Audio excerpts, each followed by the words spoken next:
धारचूला के युवाओं की नई सोच, नशे को कहो अलविदा और खेलों को बनाओ अपनी पहचान। धारचूला के खेल प्रेमी युवाओं ने नशे के खिलाफ एक अनोखी पहल शुरू की है। युवाओं ने मिलकर धारचूला क्लब बनाया है, जिसका उद्देश्य युवाओं और आम लोगों को नशे से दूर कर खेलों से जोड़ना है। हर रविवार सुबह 7 बजे इस अभियान की शुरुआत होती है।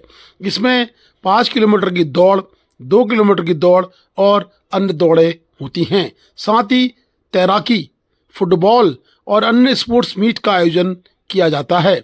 इतना ही नहीं, सुबह व्यायामशाला में व्यायाम के साथ भी दिन की शुरुआत की जा सकती है, ताकि शरीर स्वस्थ रहे और युवा सकारात्मक गतिविधियों से जुड़ें। इस पहल की सबसे खास बात यह है कि सभी खेल प्रतियोगिताएं पूरी तरह निःशुल्क होती हैं और रविवार को होती हैं। आपका दिन और आपका समय और आपकी ताकत की परीक्षा रविवार को। इसमें किसी भी उम्र का व्यक्ति शामिल हो सकता है। धारचूला क्लब का संदेश है, नशे को कहो अलविदा, खेलों को दो बढ़ावा। रविवार का पूरा फायदा अपने स्वस्थ शरीर के लिए लगाएं। युवाओं की यह पहल निश्चित तौर पर धारचूला को सक्रिय और नशा मुक्त समाज की ओर ले जाने की एक शानदार कोशिश है। तो आइए, हर रविवार खेलों से जुड़िए और नशे से दूरी बनाइए।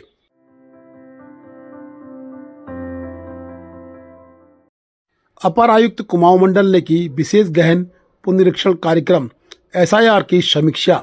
पात्र मतदाताओं का नाम मतदाता सूची में अनिवार्य रूप से जुड़े नोटिसों का संवेदनशीलता से करें निस्तारण, अपर आयुक्त के दिशा निर्देश। कुमाऊं के अपर आयुक्त जीवन सिंह नंगन्याल ने मंगलवार को पिथौरागढ़ पहुंचकर विशेष गहन पुनरीक्षण एसआईआर कार्यक्रम के तहत चल रहे कार्यों की समीक्षा की। इस दौरान उन्होंने जनपद के विभिन्न बूथों का भी स्थलीय निरीक्षण कर दावों एवं आपत्तियों की सुनवाई की स्थिति का जायजा लिया तथा मतदाता से सीधे संवाद कर उनकी समस्याओं एवं सुझावों की जानकारी ली। निरीक्षण के दौरान उपायुक्त ने संबंधित अधिकारियों से दावों एवं आपत्ति सुनवाई के संबंध में जानकारी लेते हुए कहा कि विशेष गहन पुनरीक्षण कार्यक्रम के दौरान प्रत्येक पात्र नागरिक का नाम मतदाता सूची में अनिवार्य रूप से शामिल किया जाए। उन्होंने कहा कि प्राप्त नोटिसों का निस्तारण पूरी संवेदनशीलता एवं निष्पक्षता के साथ किया जाए, ताकि किसी भी पात्र मतदाता का नाम छूटे नहीं।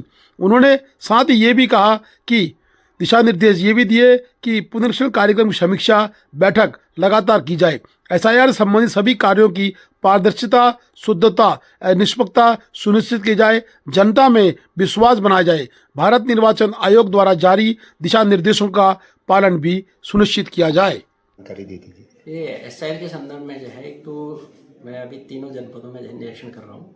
अभी बागेश्वर में करके आया, आज पिथौरागढ़ का है और कल जो है चंपावत का देखना है। फिलहाल जो एसआईआर की जो भी जो कार्रवाइयाँ चल रही है ना, ये पिथौरागढ़ जनपद का विशेषकर है ना, यहाँ की जो चारों जो है विधानसभा क्षेत्र में है, तो यहाँ पर जितने भी हमारे पोलिंग बूथ्स वगैरह हैं वहाँ पर जो है उसकी कार्रवाइयाँ जो है चल रही है। और अभी तक जो भी ऑब्जेक्शन आए थे या जो भी जो है नोटिस वगैरह वितरण होने थे, तो लगभग 100% जो है ये जो नोटिस है वितरण कर चुके हैं। उसकी जो है रिस्पांस भी जो है जनपदों में अच्छा देखा जा रहा है।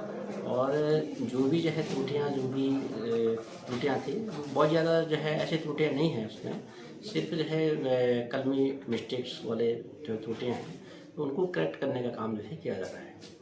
और जो अभी जो फील्ड में जो है इन्होंने जो काम कर लिया है, अभी जो है लगभग 35% जो है काम कर लिया है।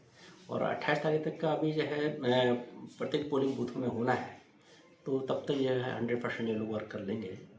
और फिलहाल जो है ऐसे कोई जो है मेजर ऐसे शिकायतें भी नहीं हैं जो कहीं जो है ऐसी गलतियाँ जो है हो रही हैं।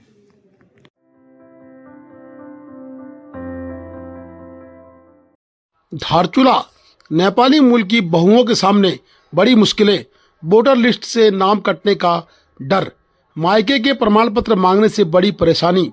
15 से 20 साल पूर्व भारत में शादी के बाद रह रही महिलाओं ने नाम वोटर लिस्ट में दर्ज रखने की लगाई गुहार। एसआईआर के तहत चल रही मतदाता सूची की जांच प्रक्रिया के बीच नेपाली मूल की महिलाओं की मुश्किलें बढ़ती नजर आ रही हैं। धारचूला क्षेत्र में नेपाल से विवाह होकर भारतीय क्षेत्रों में आई कई महिलाओं ने अपने नाम मतदाता सूची में दर्ज रखने की अपील की है। महिलाओं का कहना है कि वो शादी के बाद पिछले 15 से 20 वर्षों से धारचूला क्षेत्र में रह रही हैं और यहीं अपना परिवार बसा चुकी हैं, लेकिन अब उनसे उनके माता पिता के प्रमाण पत्र मांगे जा रहे हैं।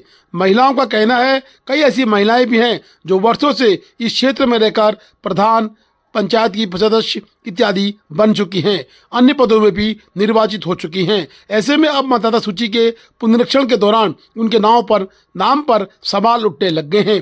वहीं उपजिलाधिकारी आशीष जोशी ने स्पष्ट किया कि निर्वाचन विभाग द्वारा निर्धारित 11 दस्तावेजों में जो भी दस्तावेज संबंधित व्यक्ति उपलब्ध करा रहा है उन्हें जमा कराकर उसके नाम की संस्तुति की जा रही है। एडीओ पंचायत घनश्याम जोशी व बीएलओ प्रेम टमटा ने बताया कि धारचूला क्षेत्र में एसआईआर के तहत जारी नोटिसों की सुनवाई लगातार चल रही है। उपजिलाधिकारी धारचूला आशीष जोशी ने बताया कि अब तक करीब 6000 लोगों की सुनवाई पूरी हो चुकी है, जबकि लगभग 14000 लोगों की सुनवाई अभी बाकी है। उन्होंने बताया कि पूरी टीम जुटी पड़ी है। 31 अगस्त तक सभी मामलों की सुनवाई पूरी करने का लक्ष्य है। इसके बाद पूरी प्रक्रिया का डाटा सामने आएगा और यह स्पष्ट होगा कि कितने लोगों के नाम मतदाता सूची से हटने की स्थिति में है। उन्होंने बताया कि नेपाली मूल से विवाह होकर भारतीय क्षेत्र में लंबे समय से रह रही महिलाओं का मामला अब प्रशासन और निर्वाचन विभाग के सामने एक महत्वपूर्ण विषय है। इस पर भी जिलाधिकारी को अवगत करा दिया गया है। स्थानीय महिलाओं और लोगों को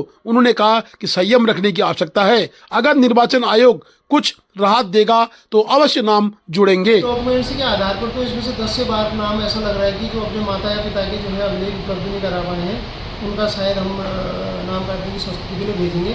अगर उपलब्ध करा देते हैं, शाम तक का समय है, कल तक भी समय दे रहे हैं उनको, अगर उपलब्ध करा देते हैं तो फिर इनका नाम जोड़ देंगे। और बाकी हमारे 100 जो विसंगति में थे कितने थे, विसंगति में हमारे 100 कुछ बता देता हूँ आपको, 159 159 जो है विसंगति में थे, ये सब ओके कर दिया हमने, जन सुनवाई कर दी है, उनके नाम में विसंगति थी ओके कर दिया। बयालीस हमारे 9 में वाले थे, इसमें से भी अधिकतर जो है हमारे जो है सुनवाई के बाद इनको ओके कर दिया है। कुछ हम इनके जो है इनके डॉक्यूमेंट्स कम हैं, इनकी संस्तुति के लिए भेजेंगे।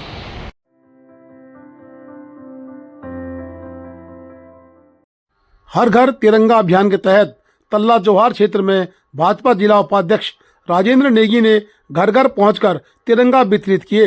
राजेंद्र नेगी ने क्षेत्र के विभिन्न गांवों में पहुंचकर लोगों से आगामी 15 अगस्त स्वतंत्रता दिवस के अवसर पर अपने अपने घरों में तिरंगा फहराने की अपील की है। उन्होंने कहा कि तिरंगा सिर्फ एक ध्वज नहीं बल्कि देश की एकता, अखंडता, त्याग, बलिदान और राष्ट्रभक्ति का प्रतीक है। इस दौरान युवाओं ने खासा उत्साह देखने को मिला। मातृशक्ति बुजुर्गों ने राजेंद्र नेगी को भी अपना आशीर्वाद दिया। युवा शक्ति का साथ, मातृशक्ति का आशीर्वाद और बुजुर्गों का मार्गदर्शन ही क्षेत्र के उज्जवल भविष्य की सबसे बड़ी ताकत है, यह है राजेंद्र नेगी ने कहा। उन्होंने युवाओं से राष्ट्र निर्माण और समाज के विकास में सक्रिय भूमिका